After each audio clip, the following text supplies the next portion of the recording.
A lot of the coaching that I do has to do with people struggling with an issue that keeps showing up for them in their life. They keep falling into the same type of relationships, finding the same kind of men. And, so the question is, how do I avoid that? And I'll be honest, sometimes I'm a little bit pessimistic, and I think there's a lot of relationships out there that they're just bad relationships. And but the good thing about that is we're all dealing with a human experience. There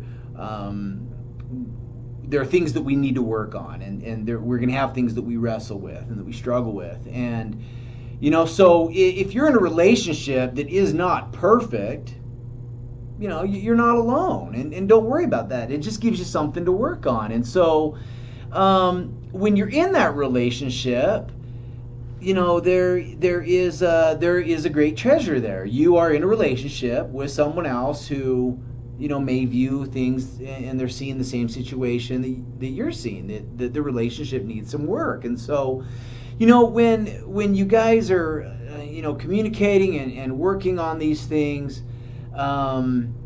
just know that there really is no absolute perfect relationship out there, because somebody has something that they're struggling with, or there's a hurdle that you guys are dealing with.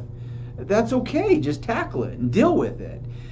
Because you guys are going to be that much stronger. I'm a firm believer that when there's crisis or trauma in a relationship or in a community, well, that's a great time for people to bond together and come together and fix those things. And just like broken bones, they heal and they're stronger than they were before through that healing process. And so, it's not so much, how do I avoid bad relationships, but it's strengthening the one that you're in. Now, if you are single and you want to avoid, really just don't continue going toward those things that you always go toward. If your last 5 boyfriends, you're like, yeah, I just couldn't get the club and the bar thing out of his head, and he wanted to keep going there, and he loved that single life. Well, then maybe, don't go looking for the love of your life in a bar or a club. You'll continue getting the same thing. If you've been with men that are they cheat on you, I'm willing to bet before you became exclusive with them, they told you that there were signs that they were, cheaters before. It's kind of what I like to say with, people, they get in a divorce, and man, this husband, ex-husband, he doesn't pay his child support. But when I ask and probe with some questions a little bit, they were aware that he wasn't paying child support on previous children and in previous marriages.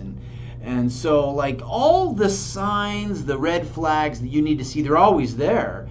And so if you want to avoid bad relationships or abusive men, don't go to abusive men or bad relationships. Again, it's all about accountability.